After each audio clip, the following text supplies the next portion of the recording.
numbers game. Being in the general manager's office and saying, hey, we think you got talent, we think you can help this team out, but we're light at a particular position, and we're gonna have to move on from you. It's a grown man's sport. You're trying to take food off another grown man's plate. There's 7-year vets in there that are trying to hold on, but you know what? They're expensive. They're making that $1 million, $2 million tender if they haven't hit their particular second contract. So that up-and-coming kid, that undrafted free agent, that rookie that's making $500,000, honestly, it's less expensive. And that's how the game goes. They're gonna be out of a job. Because at the end of the day, it's always gonna be a numbers game. This is big business. The NFL is a $12 billion industry. A lot of people's jobs are on the line. But when you're in college and you're on scholarship, you just don't realize that, you see that check, you see that, that your school is paid for, and it's cool, but it's a little different when you get money actually put into your bank account to support yourself and your family. And that's the biggest thing I think some of us miss, even myself, not understanding that this is a business, this is your profession, this is your career, this is all you should be doing, this is all you should be focused about. Because again, 300 go in, 300 come out. If it's your aspiration to make it to the highest level, you gotta get in, and then once you get in, you have to be consistent.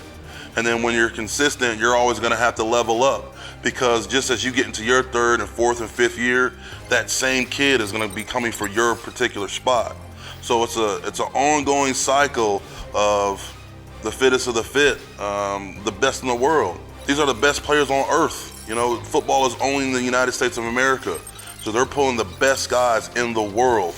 And to be honest with you, if you're a projected first to fourth rounder, you're gonna get your shot. You're gonna make your chance in the league. It's whether you stay. First and fourth round, most of you guys are already slotted. For the most part, you're gonna move anywhere from 5 to 12 slots max.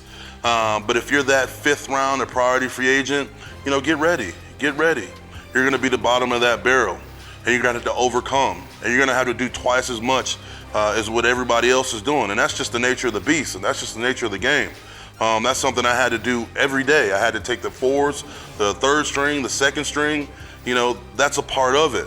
Sometimes the numbers aren't always what they seem as well. I can say it now. When I went on my journey, I thought I was a pretty fast kid. I clocked at a 4.87, 4.91, 4.95 when I was getting ready for my NFL Combine and/or Pro Day.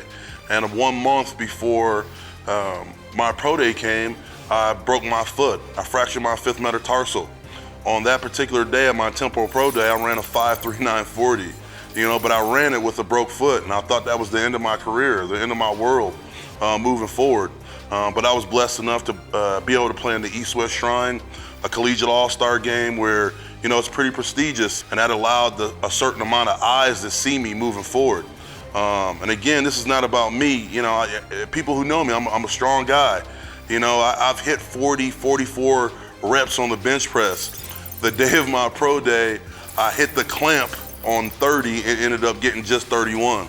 So all the numbers that I had in my head that I knew I could get and I knew I was good enough to have, I'm gonna get this 4.940. I'm gonna put up 225 40 times, and that's gonna be the end all be all, and the NFL can say nothing. It's funny, none of those things happened, but at the end of the day, I still had a 6-year NFL career. And that's what we're all going for. The first thing we need to do is try to make the team. Then when we make the team, we gotta stay on the team. Then when we stay on the team, we wanna try to get vested.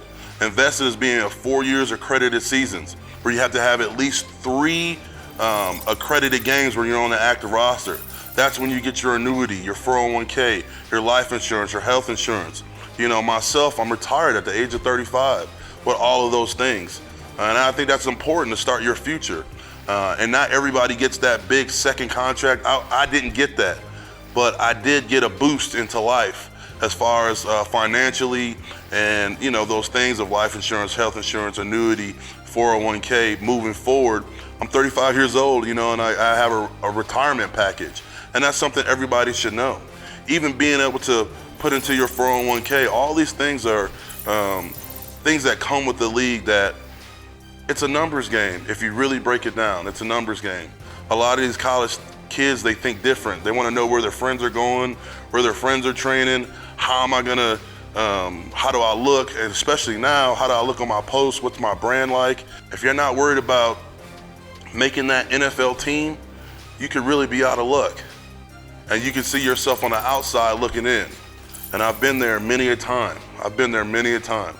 You know, I've sat on that couch and, you know, week 10, been on the couch for 10 weeks, watching every Sunday, going on workouts on Tuesdays, you know, trying to get a team to come pick me up. You know, I've made the active roster out the jump. I've been on practice squad out of preseason and then put on the active roster during the season. This is not something to be negative about. This is something to be real about. Anybody ever ask me, they say, you know, well, how was the NFL? And I say, you know, it's the hardest, funnest thing I've ever had to do.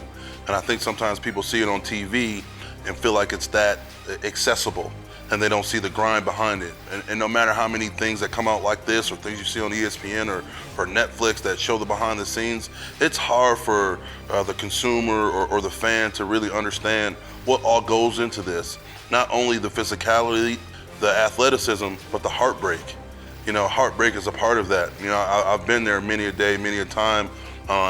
It's nerve-wracking. You know, it's a nerve-wracking thing because you want to be able to produce day in, day out. And myself, I was an undrafted free agent. That's what this program was meant for, those type of guys. That 5th round to undrafted free agent. I don't like to put, you know, labels on people because at the end of the day, you know, not everybody drafted in the 1st round is going to be a Pro Bowler. You know, people make mistakes. You know, just because it's the NFL and they're slotted a certain place doesn't mean that, you know, they're the end-all be-all. And I had that type of, you know, chip on my shoulder, and you needed that type of chip on your shoulder, you know, to make teams. Because at the end of the day, you had to do that much more than everybody else. It's like I couldn't worry about what the first string was doing.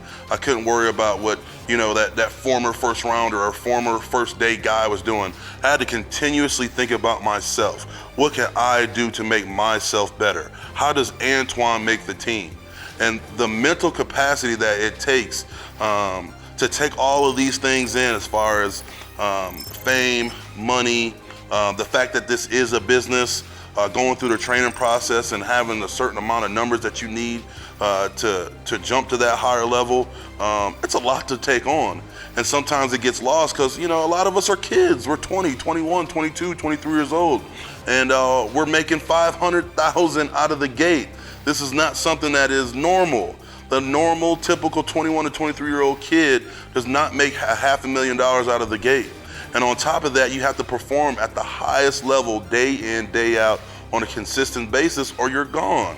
You got to be able to go through multiple adverse situations in this process. And that's what this program, not only is it the training aspect of it, you know, we're bringing in some of the best trainers around the country, around the world, in my opinion. Olympic track guys, guys who've worked with multiple professional athletes. This is a serious thing, and to be prepared for that, to have your numbers, to have your vertical a certain way, to have your nutrition a certain way, to have your bench press a certain way, to have your weight a certain way. Yes, this is all important, but there's a way bigger spectrum that kids at this age need to be able to embrace.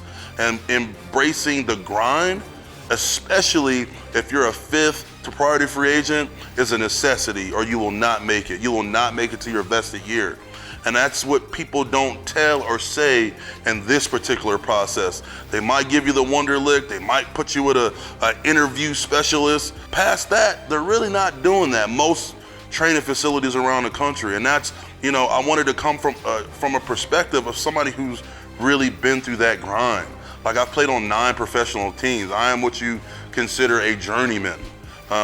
You know, and I'm going from city to city, relocating, you know, sometimes staying in an extended stay, sometimes getting an apartment, sometimes staying in a ran down, you know, hotel just to go to practice.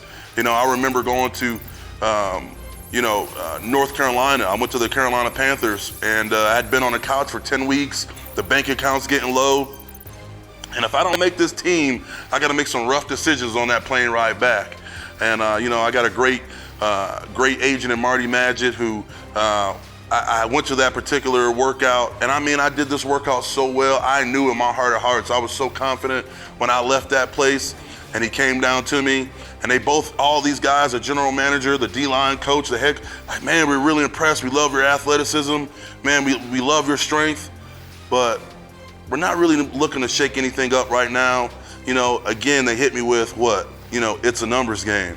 And so I get on the plane, and I'm sad. I'm damn near ready to be in tears, you know, on my way back to Denver, Colorado, to my fiance at the time, and like, man, I don't know what we're gonna do with this bank account right now, but we got to figure some things out. And as I'm in the airport, my agent gives me a call, and Kansas City wanted to sign me to their practice squad right now. So instead of going to Denver, I went to Kansas City. Next day, I'm in practice with the Kansas City Chiefs. And I was on their practice squad for 2 weeks. And to be honest with you, I gave their first string, you know, a little bit of trouble. You know, I did well, and they promoted me to the active roster with only being in my 3rd week there. And then in 2 weeks, 2 offensive linemen went down, and they come to me and they say, hey, you know, we love what you did. You know, you came in here kind of basically off the street. You were able to make our team, but we're a little light at offensive line, and we're gonna have to cut you and put you back on practice squad. Again, it's a numbers game. The same day, I was cleared off waivers by the St. Louis Rams and went allocated to their, you know, active roster. So this is a journey, and this is something that everybody's journey is not going to be mine, but everybody's journey will be in the business of the NFL. And if you don't have a professional and business mindset, it will be rough for you to balance all of those things with your money, your relationships, and your professionalism. That's just fact. Next time on More Than Football. I love living. I think that's infectious. It's something that you can't fake. Greatness is not this godlike feature that only the special among us will ever taste. You know, it's something that truly exists in all of us. Yeah, I'm feeling like the best, but we all